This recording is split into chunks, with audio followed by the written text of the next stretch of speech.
नमस्कार दोस्तों, जैसा कि मैं आपको अभी तक भारत के राष्ट्रीय उद्यानों के बारे में बता चुका हूं, अब मैं लेकर आ रहा हूं टाइगर रिजर्व को। हमारे भारत में 50 टाइगर रिजर्व हैं। उनको एक ही वीडियो में आपको याद करने की तरकीब और आपको बार बार उनको बताऊंगा, जिससे कि आप लोग इसको याद कर सकें, क्योंकि यह प्रतियोगी परीक्षाओं की दृष्टि से बहुत ही महत्वपूर्ण है। नमस्कार दोस्तों, मैं Ashish Mishra am online classes परिवार में आपका स्वागत करता हूं। चलिए चलते हैं भारतीय रिजर्व टाइगर रिजर्व की ओर। देखते हैं कौन कौन से टाइगर रिजर्व हैं हमारे भारत में और कहां पर स्थित हैं, किस राज्य में कितने टाइगर रिजर्व हैं, इनकी गणना करने और इनको जानने के लिए हम देखते हैं। चलिए बने रहें हमारे साथ में। चलिए सबसे पहले हम देखते हैं कि कौन से राज्य में कितने, आपको बता चुका हूं जैसे कि मैं कि 50 यानी 50 हमारे भारत में बाघ रिजर्व क्षेत्र हैं, जिनमें यदि हम देखें तो कौन कहां पर है यह हमें जानना होगा। इसको देखने के लिए आपको हमारे साथ में बना रहना होगा, जिससे कि मैं आप लोगों को बताता रहूँगा कि टाइगर रिजर्व क्षेत्रों में कौन कौन से आते हैं, कौन कौन से राज्यों में आते हैं, कौन कौन से में नहीं आते हैं। जैसे कि हम सबसे पहले चलें यदि, तो सबसे पहले हम एक जो कहा जाता है टाइगर स्टेट किस राज्य को कहा जाता है यह आपको बता दूं तो वह मध्य प्रदेश राज्य एक ऐसा है जिसको टाइगर स्टेट के नाम से जाना जाता है। तो चलिए सबसे पहले हम मध्य प्रदेश की गणना करते हैं। तो मध्य प्रदेश की गणना करने के लिए मैं तीर के निशान से डिनोट करूंगा और आप लोगों को बताऊंगा कि कौन सा कहां पर राज्य में कौन से यहाँ पर टाइगर आपके स्टेट के अंतर्गत आते हैं। देखिए टाइगर स्टेट एमपी यानी मध्य प्रदेश, यह हमारा मध्य प्रदेश है। हृदय प्रदेश, सोयाबीन प्रदेश के नाम जिससे जाना जाता है। यहाँ पर देखिए टाइगर स्टेट में पहला हमारा जो आता है नाम वह है बांधवगढ़। आज के वीडियो में थोड़ा स्पीड दूंगा जिससे कि आप लोग, क्योंकि कम समय में कर पाएँ, क्योंकि हमें बहुत ही टेक्निकल समस्याओं का सामना करना होता है बड़े वीडियो में, इसलिए आपको जल्द से जल्द समझाने की कोशिश कर रहा हूं। बांधवगढ़ यहीं पर है, मध्य प्रदेश का टाइगर रिजर्व। सतपुड़ा भी इसी क्षेत्र के अंतर्गत आता है। और अपना कान्हा राष्ट्रीय उद्यान भी, यह भी टाइगर रिजर्व क्षेत्र है। चौथा हमारा है पन्ना, पांचवा है पेंच, यह भी टाइगर रिजर्व क्षेत्र है। और छठवां है संजय, इसको डुबरी भी लिखा मिल सकता है, संजय अकेला भी लिखा मिल सकता है। यह आपके टाइगर स्टेट अर्थात मध्य प्रदेश के सभी आपके टाइगर बाघ रिजर्व क्षेत्र हो गए हैं, जो कि 6, इसलिए इसको टाइगर स्टेट कहा जाता है क्योंकि यहाँ पर सबसे अधिक संख्या है। चलिए चलते हैं, इसी के साथ में हम इसी के नीचे जुड़े हुए स्टेट को राजस्थान की ओर गौर करते हैं। राजस्थान में हम देखें तो राजस्थान में कौन कौन से टाइगर रिजर्व क्षेत्र हैं उनके बारे में जानकारी लेते हैं। कौन कौन से ऐसे उद्यान हैं जिनमें टाइगर पाया जाता है यानी कि शेर पाया जाता है। देखिए पहला हमारा आता है रणथंभौर। यह बहुत ही मोस्ट है, बहुत ही कई बार पूछा गया है, यह कई बार पूछा जाता है यह। देखिए रणथंभौर होगा आपका, दूसरा आपका सरिस्का होगा। सरिस्का, रणथंभौर, ये 2 हो गए हैं आपके स्टेट में। राजस्थान में एक और है यहाँ पर 2 आपके हो चुके हैं। राजस्थान में एक और टाइगर रिजर्व क्षेत्र है जिसको मुकुंदरा हिल्स के नाम से जानते हैं। मुकुंदरा हिल्स, यह बहुत ही महत्वपूर्ण है। जो भी मैं बता रहा हूँ यह आप लोग नोट करते जाइए, इनको मैं स्क्रीनशॉट लेते जाइए, क्योंकि इनको मैं बार बार बता रहा हूँ तो इसलिए बता रहा हूँ जिससे कि आप लोग बार बार इनको याद कर सकें। दोबारा इसलिए मैंने इस बाघ रिजर्व क्षेत्र के तौर पे ले लिया है, जबकि मैंने उद्यान बता दिए थे। बहुत से ऐसे हैं जो टाइगर रिजर्व क्षेत्र के अंतर्गत भी आते हैं और हमारे नेशनल पार्क के अंतर्गत भी आते हैं। नेशनल पार्क कहें या वो कहें तो दोनों की गणनाओं में आते हैं। जैसे आपका बांधवगढ़ है, सतपुड़ा है, सातपुड़ा कर दिए, सॉरी गलती हो गई, सतपुड़ा इसको करना है। और आपका यह होगा कान्हा, पन्ना, पेंच, संजय डुगरी, रणथंभौर, सरिस्का राजस्थान, यह मुकुंदरा हिल्स, यह सभी आपके गुजरात राजस्थान के हो गए हैं। अब इसके बाद हम चलते हैं इस ओर, जिस ओर जगह बची है इस ओर देखते हैं। तो इस ओर में हम देखें तो सबसे पहले चलिए चलते हैं हम उत्तर प्रदेश में। अपने उत्तर प्रदेश के यदि हम देखें तो उत्तर प्रदेश में हमारे कौन कौन से बाघ रिजर्व क्षेत्र हैं, जिनमें से आपको बता दूं दुधवा, पीलीभीत भी है, दुधवा भी आता है, पीलीभीत भी आता है और अमनगढ़। दुधवा, पीलीभीत, अमनगढ़, तीन जो बाघ रिजर्व क्षेत्र हैं वह तीन ही हैं हमारे उत्तर प्रदेश में, जिसमें आपको मैं बता देता हूं, लिख करके आपको इसलिए डिनोट कर रहा हूं जिससे कि आप लोग भूलें ना। और मैं जैसा आपको कह रहा हूं, देखिए भाई बहनों, यदि आप लोगों को इनको याद रखना है तो आप अपने हाथ की कला को निखारें। सबसे पहले भारत का नक्शा बनाना सीखें। आप आसानी से बना सकते हैं भारत के नक्शे को, 4-5 बार प्रैक्टिस करेंगे तो नॉर्मल भारत का नक्शा आने लगेगा। उसके बाद आप स्टेट को बांट दें, स्टेटों के बाद आप हर स्टेट के अभ्यारण्यों को, जिस तरीके से मैंने उद्यान बताए थे, और टाइगर रिजर्व को लिखेंगे तो आपको तुरंत याद हो जाएंगे। क्योंकि आप उनको कम से कम, मैं इतना कह सकता हूँ कि यदि आप उनको 5 नक्शों पर, अधिकतम 5 नक्शों पर जिस दिन लिख देंगे, 6वां नक्शा आपको किसी से पूछने की जरूरत नहीं है कि मध्य प्रदेश में कितने राष्ट्रीय उद्यान हैं, कौन से टाइगर रिजर्व है। मैं वादा कर सकता हूँ, ना किसी पूछने की जरूरत है, ना किसी ट्रिक की आवश्यकता है, याद हो जाएंगे वो, जितना जिंदगी याद रहेंगे। क्योंकि आप जब बार बार बनाएंगे तो आपको हमेशा याद रहेंगे और पता रहेगा किस ओर कौन सा राज्य है, कहाँ पर कौन सा अभ्यारण्य, ये सारी चीज़ें। चलिए चलते हैं। जैसे मैं उत्तर प्रदेश की ओर बता रहा था, तो उत्तर प्रदेश में आपका पहला हमारा आता है राष्ट्रीय उद्यान, वो टाइगर रिजर्व जो है दुधवा। दुधवा, दूसरा क्षेत्र आएगा पीलीभीत, और तीसरा आएगा हमारा अमनगढ़। यह हमारे तीनों उत्तर प्रदेश के कौन हो गए हैं, टाइगर रिजर्व क्षेत्र या बाघ रिजर्व क्षेत्र हो गए हैं। अब इसके बाद हम चलते हैं, यहीं से हम एक और राज्य को देख लेते हैं, जैसे बिहार। अभी बिहार के आपको मैं उद्यान के बारे में बता चुका हूं, तो बिहार के बाद अब इनको बिहार उद्यान के बारे में बता चुका हूं। लेकिन यदि बाघ रिजर्व की क्षेत्र की बात हो तो बाघ रिजर्व से, जैसे कि मैंने बताया था, वाल्मीकि वहाँ पर एक उद्यान है, तो इसी तरीके से वही वाल्मीकि का नाम बाघ रिजर्व क्षेत्र के अंतर्गत भी आता है। हमारा वाल्मीकि जो है बाघ रिजर्व क्षेत्र के भी अंतर्गत आएगा और इसके अंतर्गत भी आएगा। इसी के साथ में हम देख लेते हैं और अपने जो है, जैसे यहीं पर शॉर्ट रूप में देख लें, झारखंड को देख लेते हैं। झारखंड में देख लेते हैं तो झारखंड में कौन से बाघ रिजर्व क्षेत्र आते हैं, तो पलामू नाम का एक केवल और केवल एकमात्र बाघ अभ्यारण्य क्षेत्र है, बाघ रिजर्व क्षेत्र है, जो कि पलामू है। इसके बाद हम चलते हैं अन्य राज्यों की ओर। चलिए, जैसे अरुणाचल प्रदेश, यहीं से अरुणाचल प्रदेश ले लेते हैं। अरुणाचल प्रदेश को लें या असम को लें या इन जो राज्य हैं जो 7 सिस्टर्स कहीं जाती हैं, इनको ले लें।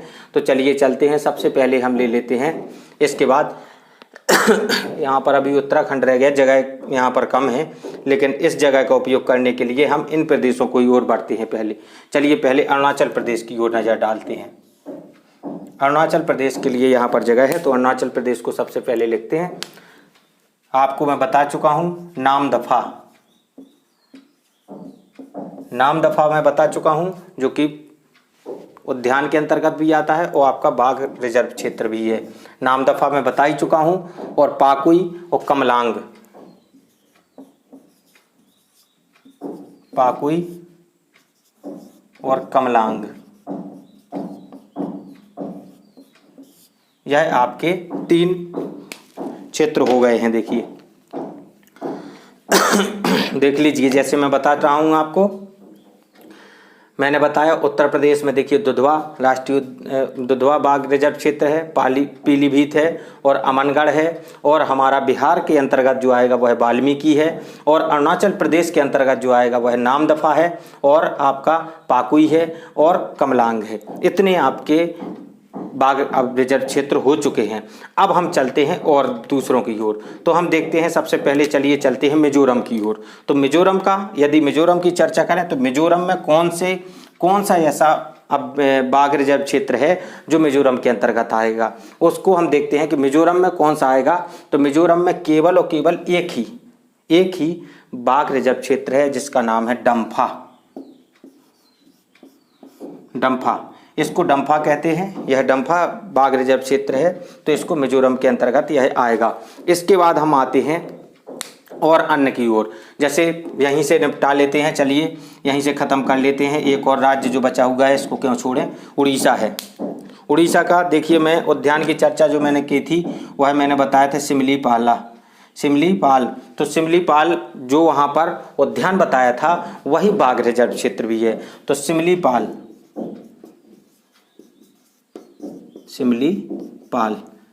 यह हमारा देखिए हो गया है। देखिए मैं बता चुका हूँ, झारखंड का पलामू, सिमलीपाल उड़ीसा का, और मिजोरम का डम्फा, ये सभी बता ही चुका हूँ दोबारा में। अब मैं और आगे बढ़ता हूँ और अभ्यारण्य और बाघों के क्षेत्रों की गणना करना चाहता हूँ। इसके लिए मैं थोड़ा सा इनको साफ कर लूँ, आप लोग स्क्रीनशॉट ले लें। मैं हट के जाता हूँ थोड़ा सा, आप लोग स्क्रीनशॉट ले लें और मैं साफ करके आपको दोबारा बता रहा हूँ। अभी बंद ना करना, चलिए चलते हैं, अभी हम बताते हैं। और दोस्तों आप लोगों को बता रहा हूं मैं कि बार बार जिस तरीके से आप लोगों की हेल्प करने की कोशिश कर रहा हूं मैं, इस लॉकडाउन के समय का उपयोग करें। यह विद्यार्थी के लिए एक कहें तो गोल्डन टाइम है। विद्यार्थी के लिए यह जो लॉकडाउन का टाइम है यह गोल्डन टाइम है। यदि वो उपयोग करना चाहता है तो कर सकता है, और यदि नहीं करना चाहता है तो उसके लिए कभी ऐसा समय नहीं आएगा। क्योंकि आप घर में भले ही बंद हैं, लेकिन घर में बंद होने पर भी आप लोग बहुत सी चीज़ों से बचे हुए हैं। घर में बंद रहने का समय का उपयोग कर लें, और जिससे कि आप घर में रह करके अपनी पढ़ाई कर लें। लॉकडाउन भले ही ख़त्म हो गया हो, लेकिन हमें अगर पढ़ाई में इंटरेस्ट है तो हमें थोड़ा सा लगा रहना है पढ़ाई से, क्योंकि जुड़ा रहना है और पढ़ते रहना है। जितना मैं बता रहा हूँ उतना पढ़ते जाइए, उसके अलावा भी पढ़िए। जो सब्जेक्ट आपके तैयार नहीं है उनको आप पढ़ते रहिए। जैसे मैं हमने मैथ पढ़ाई थी, इसके बाद सीरीज भी आती रहेगी साथ समय। अभी थोड़ा सा व्यक्तिगत कारणों के कारण नहीं आ पा रही है, लेकिन आएगी। तो चलते हैं अब हमारे कुछ ऐसे जो रह गए हैं, जैसे उत्तराखंड हुआ अपना, यहीं से उत्तराखंड रह गया था। चलिए उत्तराखंड यूके को देख लेते हैं। उत्तराखंड में कौन कौन से बाघ रिजर्व क्षेत्र हैं जो कि आते हैं।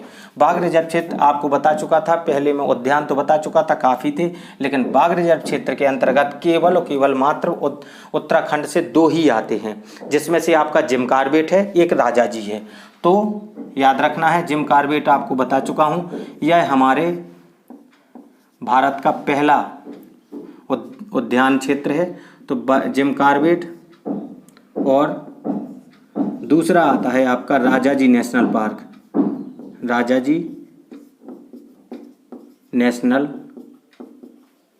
पार्क। यह आपके 2 यह हो गए हैं पार्क, ये देख लीजिए आप, ये मैंने बता दिए हैं। एक बार फिर से बोल देता हूँ, जिम कॉर्बेट हुआ जिसको हेली नेशनल पार्क के नाम से पूर्व में जाना जाता था, इसको आप हेली नेशनल पार्क भी पहले कह सकते थे, और राजाजी, यह 2 आपके नेशनल पार्क जो हैं यह आपके बाघ रिजर्व क्षेत्र के अंतर्गत आते हैं। हमारे हो गए हैं 2। अब इसके बाद हम बढ़ते हैं अन्य राज्यों की ओर। जैसे अभी यहाँ पर रखा है हमारे छत्तीसगढ़ की ओर देखें तो छत्तीसगढ़ में कौन से बाघ अभ्यारण्य क्षेत्र हैं वह उनके बारे में जानते हैं, उनको हम देख लेते हैं। चलिए छत्तीसगढ़ में हम चलते हैं। तो छत्तीसगढ़ में हम क्या पाते हैं, इंद्रावती, एक जो इंद्रावती मैं उसमें भी बता चुका हूँ, वही इंद्रावती है, यह बाघ रिजर्व क्षेत्र के अंतर्गत आता है। और अचानक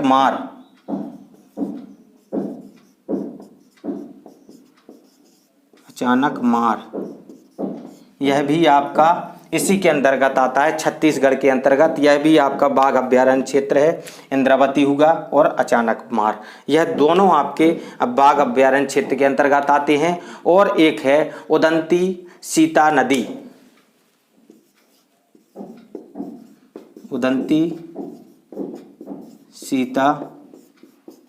नदी, लगता है इसमें स्याही नहीं बची है, ब्लैक कलर का कोई मार्कर, उदंती सीता नदी। तो उदंती सीता नदी हुई, यह है आपके, देखिए मैंने बता दिए हैं 3 अभ्यारण्य क्षेत्र हैं यहाँ पर। उदंती सीता नदी भी अब हमारे छत्तीसगढ़ तक पहुँच गए हम। उसको ऑफ कर देना।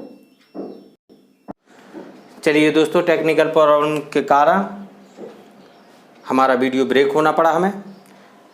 चलिए देखिए, मैं बता चुका हूँ आप लोगों को हमारे यूके यानी उत्तराखंड से और छत्तीसगढ़ के राष्ट्रीय बाघ रिजर्व क्षेत्रों की चर्चा मैं कर रहा था।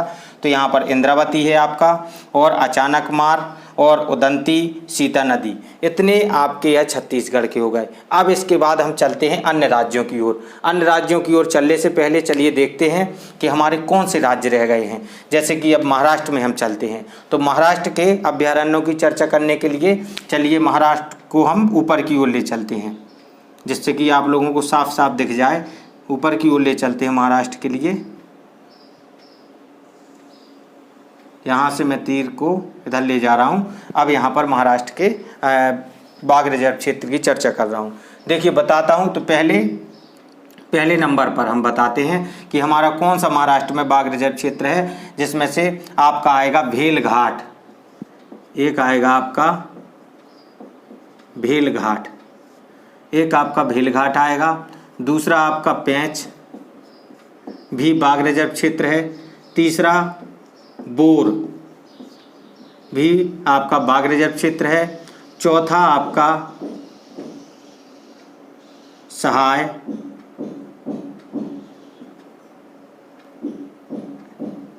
सहायद्री, इसको सहायद्री कहते हैं। सॉरी गलती से कह दिया, सहायद्री यह होगा आपका। और आता है तदोवा अंधेरी, 5वां है तदोबा अंधेरी। एक और अभ्यारण्य क्षेत्र है यहाँ पर 6वां, वह है नवेगांव।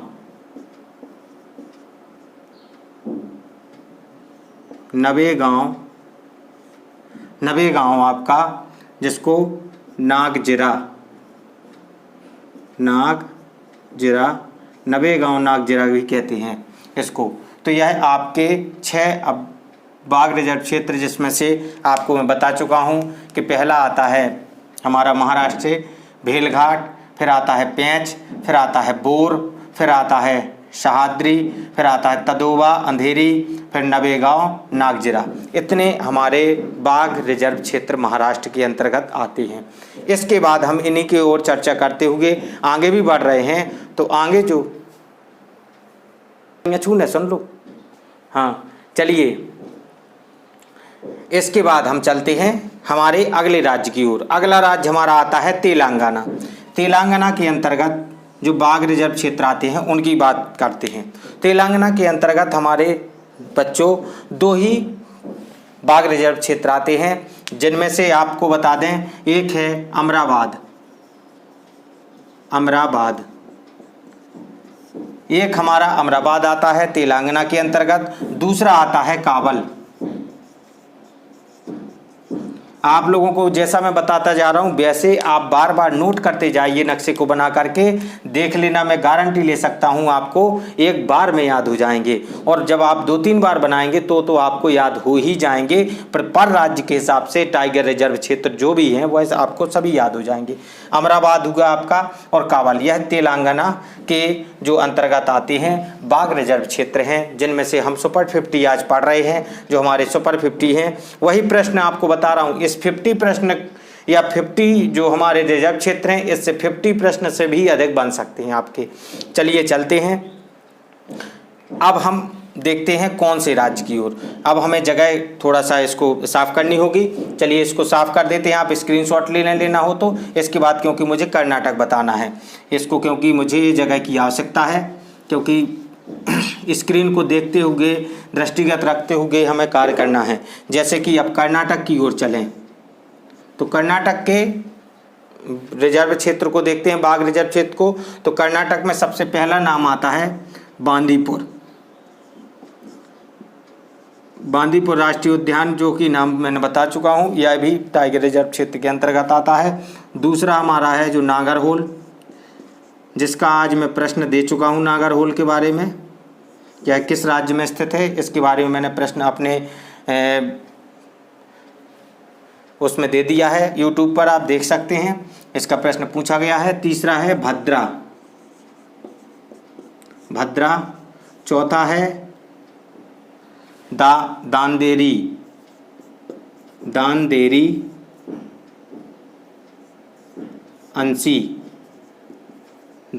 अंसी, यह एक, और पांचवा हमारा अंतिम आता है बिलीगिरी रंगनाथ। देखिए, हमारे इतने राष्ट्रीय उद्यान कर्नाटक के अंतर्गत आते हैं जो कि हमारे कंप्लीट हो गए हैं। इसके बाद यदि चर्चा होती है केरल की और आंध्र प्रदेश की, तो हम इनकी ओर भी बढ़ते हैं। यह जो जगह है, अब मैं इसको साफ करना चाहता हूं। चलिए दोस्तों, आप लोगों ने, अब आशा करता हूं स्क्रीनशॉट लेते रहे होंगे, स्क्रीनशॉट लेते जाएं, जिससे कि आप लोगों को बहुत सी चीज़ों का सामना न करना पड़ेगा और आप लोग भली भांति सभी बाघ अभ्यारण्य क्षेत्रों से परिचित होते जाएंगे। देखते हैं हम अपने आगे के। देखिए, इनमें से आता है, सबसे पहले चलते हैं हम। चलिए पहले हम आंध्र प्रदेश को ख़त्म कर लेते हैं। आंध्र प्रदेश में हमारे कौन कौन से बाघ अभ्यारण्य क्षेत्र आते हैं।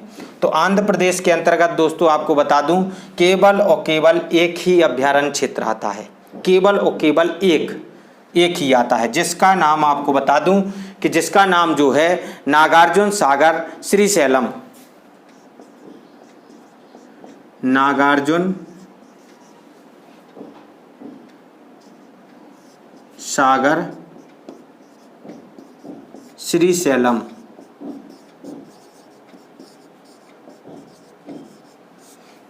नागार्जुन सागर श्रीशैलम के नाम से इसको जानते हैं आप। उसको आपको बता दें कि नागार्जुन सागर श्रीशैलम के नाम से आंध्र प्रदेश के बाघ रिजर्व क्षेत्र को जानते हैं हम। यह बहुत ही महत्वपूर्ण है, यह अधिकतर परीक्षाओं में आता रहता है। आपको बता दूं कि कहीं पर मात्राओं की गलती हो जाए तो मुझे क्षमा करें, क्योंकि कहीं पर हो सकता है, एक मैं भी मनुष्य हूँ, कभी कभी गलतियाँ मनुष्य से भी हो जाती हैं, क्योंकि मैं सर्वविदित नहीं हूँ।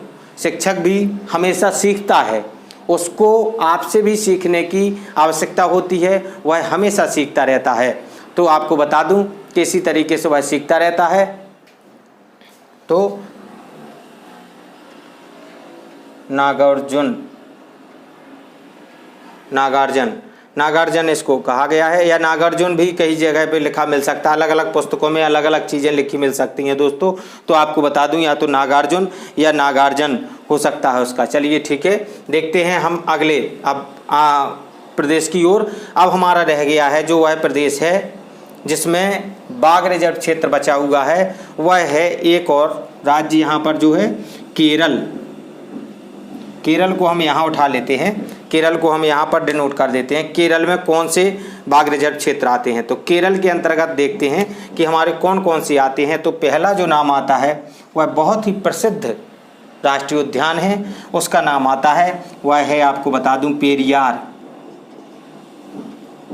यह आप लोग भली भांति इससे परिचित होंगे। यह पेरियार जो है, यह बहुत ही प्रश्न पत्रों में आता है और आ चुका है और आगे भी आता रहेगा। तो आपका पेरियार होगा। और आपका अगला है परम्बिकुलम,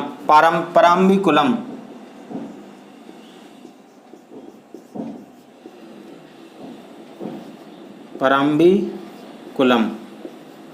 आपका अगला जो है वह परम्बिकुलम है, वह भी आपका बाघ अभ्यारण्य क्षेत्र के अंतर्गत आता है।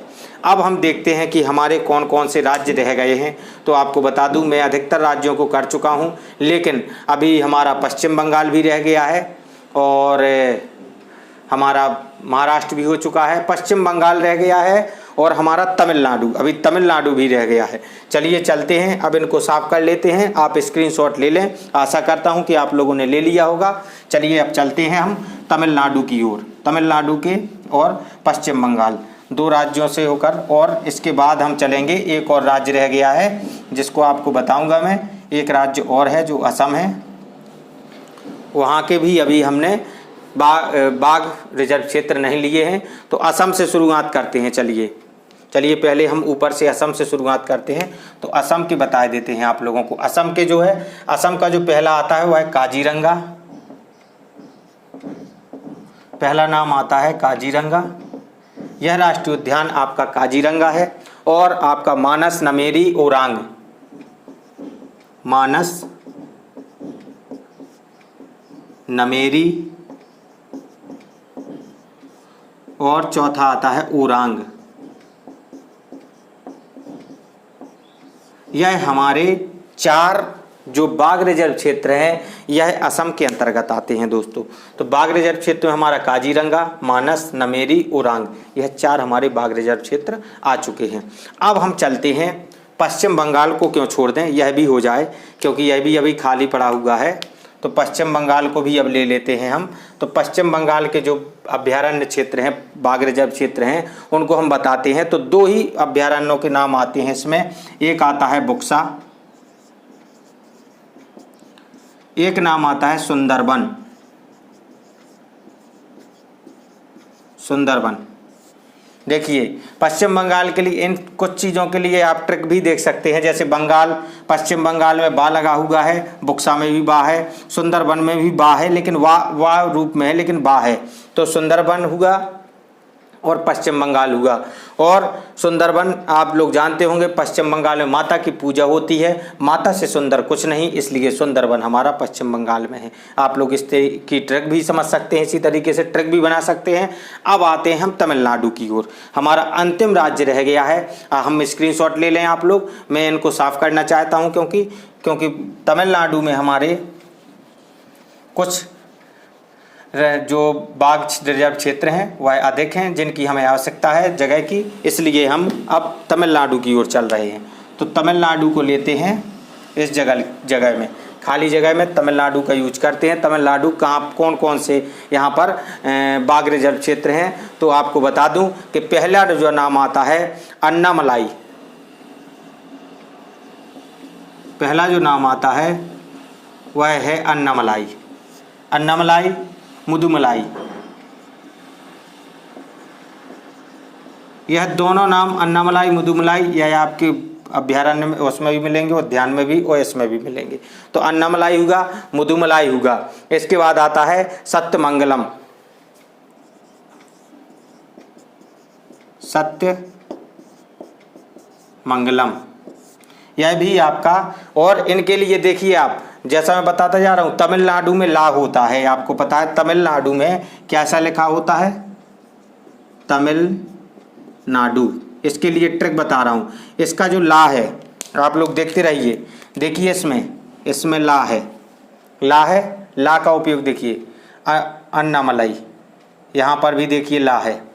मुदुमलाई, यहाँ पर भी ला है। इसके लिए छोटी सी ट्रिक बता रहा हूँ। सत्यमंगलम, यहाँ पर भी ला है। याद करने के लिए ट्रिक का वैसे मैं उपयोग कम करता हूँ, जिससे कि आप लोग ट्रिक पर भरोसा मैं कम करता हूँ। इसलिए कम करता हूँ क्योंकि ट्रिक हर जगह काम नहीं आती है, कभी कभी हम भ्रमित हो सकते हैं। लेकिन हाँ, फिर भी कुछ चीज़ों को लेकर के ट्रिक आप समझ सकते हैं, लगा सकते हैं दिमाग, जब क्योंकि आप ऑप्शंस आपके सामने आते हैं। तो अन्नामलाई, मुदुमलाई और सत्यमंगलम, तो ला आ रहा है तो समझ लीजिए तमिलनाडु की चर्चा हो रही है। उस बाघ रिजर्व क्षेत्र की यदि चर्चा हो तो आप आराम से लिख सकते हैं कि जो अन्नामलाई और मुदुमलाई हैं यह हमारे तमिलनाडु के हैं। इसके बाद आता है कालकड मुंडनथुरई। एक कालकड